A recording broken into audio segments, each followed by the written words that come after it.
Hello guys, welcome back to the Gyan Zone. और लीजिए दोस्तों, आगे फिर से एक बार AWS की सीरीज में एक और नई वीडियो लेके। और आज की वीडियो में हम जानेंगे AWS CLI कैसे सेटअप करते हैं। क्योंकि कई बार ऐसा होता है कि अगर हम कंसोल पे भी काम कर रहे हो तो एक मिनिमम रिक्वायरमेंट होती है कि कुछ कमांड्स या कुछ ऐसी चीजें होती हैं जो हमें CLI मोड पे करना होता है। जैसे कि नेक्स्ट आने वाला जो हमारा लैब जिसमें हम थोड़ा बहुत CLI को यूज करने वाले हैं, तो इसलिए मैंने सोचा कि पहले हम CLI कैसे सेटअप करते हैं वो आपको बता दूं। सो AWS CLI सेटअप करने की जो रिक्वायरमेंट है वो है आपके पास एक्सेस की और सीक्रेट की होना चाहिए, किसी भी एक यूजर की या फिर रूट अकाउंट की। तो रूट अकाउंट के लिए AWS बिल्कुल मना करता है, कभी भी रूट अकाउंट को आप यूज ना करें AWS अकाउंट में कुछ भी काम करने के लिए। तो उसके लिए दूसरा तरीका होता है कि उसके लिए हम एक यूजर क्रिएट करें और उस यूजर को हम वो सारे एक्सेस दे दें जो हम उस यूजर के थ्रू काम करना चाहते हैं। इवन हम उसको पूरी तरह से एडमिन परमिशन दे सकते हैं जिससे कि AWS के अकाउंट में वो सब कुछ कर सके, ठीक है। और फिर उसके बाद उसका हम एक्सेस और सीक्रेट की जनरेट कर सकते हैं। और सेकंड पॉइंट ये है कि हमें AWS CLI डाउनलोड करके अपने सिस्टम में इंस्टॉल करना होता है। तो वो पहले मैं यहाँ पे डाउनलोड कर लेता हूँ, AWS CLI download for Windows. और यहाँ पे पहला ही लिंक आ गया है डॉक्स AWS amazon.com का, इस पे क्लिक कर लेते हैं। सो यहाँ पे आपको लिनक्स, विंडोज, मैक सबके लिए मिल जाएगा। जो भी ऑपरेटिंग सिस्टम आप यूज कर रहे हैं उसके हिसाब से यहाँ पे ले लीजिए। विंडोज के लिए हमें चाहिए, आप कमांड के थ्रू भी कर सकते हैं, CMD में जाके ये कमांड डायरेक्ट पेस्ट करिए, इंस्टॉल हो जाएगा, या आप डाउनलोड करके भी रन कर सकते हैं। तो मैंने यहाँ पे डाउनलोड कर दिया है। जब तक ये डाउनलोड हो रहा है तब तक हम एक IAM यूजर क्रिएट कर लेते हैं। वैसे मेरे पास ऑलरेडी IAM यूजर है, तो IAM में चले जाते हैं। अगर आपके पास नहीं है तो आप एक यूजर क्रिएट कर सकते हैं जिसके थ्रू आप सारा लैब परफॉर्म करेंगे, चाहे वो कंसोल का हो चाहे वो CLI का हो। तो यहाँ पे यूजर्स पे चले जाते हैं और उस यूजर को सेलेक्ट करिए जिसके थ्रू आप काम करना चाहते हैं, जिसको आपने एक्सेस दे रखा है। तो इस यूजर को मैंने एडमिन एक्सेस दिया हुआ है। सिक्योरिटी क्रेडेंशियल में चले जाते हैं और यहाँ पे देखिए पहले से एक एक्टिव दिखा रहा है। कभी आपको ऐसा लगता है कि ये एक्सेस की या सीक्रेट की किसी और के पास पहुंच गया है गलती से, या मैंने शेयर किया था, अब मुझे इसे चेंज करना है या रिमूव करना है, तो आप इसको इनएक्टिव मार्क कर सकते हैं। अब दोबारा एक्टिव भी कर सकते हैं या फिर इसको कंप्लीटली हम डिलीट भी कर सकते हैं। और जब जरूरत पड़ेगी तो हम दोबारा नई की क्रिएट कर लेंगे। तो जो हमारी एक्सेस की है उसको कॉपी करके यहाँ पेस्ट करना होता है, डिलीट पे क्लिक कर दीजिए और ये की डिलीट हो गई। और दूसरा की यूज करने के लिए क्रिएट एक्सेस की पे क्लिक करिए और एक की जनरेट कर देगा।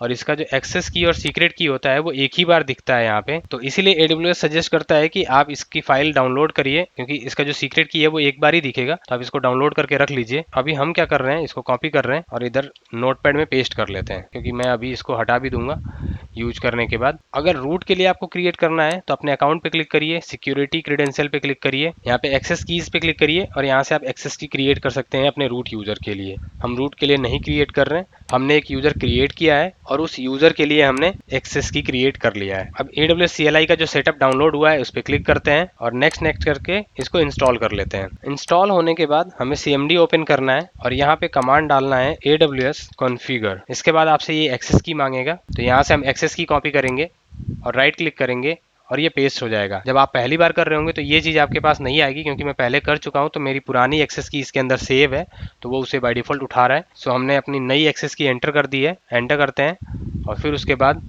ऐसे ही सीक्रेट की को कॉपी करेंगे और यहाँ पेस्ट कर देंगे, एंटर करेंगे। और ये डिफ़ॉल्ट रीजन पूछ रहा है, क्योंकि जब भी आप कोई कमांड चलाएंगे तो कौन सी रीजन में डिफ़ॉल्ट जाना चाहिए। वैसे हाइफन रीजन ऑप्शन का यूज करके किसी भी कमांड के अंदर आप स्पेसिफिक रीजन में कोई भी काम कर सकते हैं, बट फिर भी आप चाहते हैं कि एक ऐसा रीजन है जो डिफ़ॉल्ट रखना है कि कोई भी आप कमांड जब रन करते हैं तो उसी रीजन के अंदर वो परफॉर्म हो, तो आप वो रीजन सेलेक्ट कर सकते हैं। यहाँ पे फिलहाल हमारा US East 1 था, हमने एंटर कर दिया। और आउटपुट फॉर्मेट आपको क्या रखना है, कोई भी एक फॉर्मेट ले सकते हैं, जेसन या कोई भी हम यहाँ पे नन कर देते हैं। तो हमारा AWS CLI सेटअप हो चुका है। अब हम एक आध बेसिक कमांड चला के देखते हैं कि ये काम कर रहा है कि नहीं। तो यहाँ पे हम एक कमांड डालते हैं AWS IAM list users, enter करते हैं।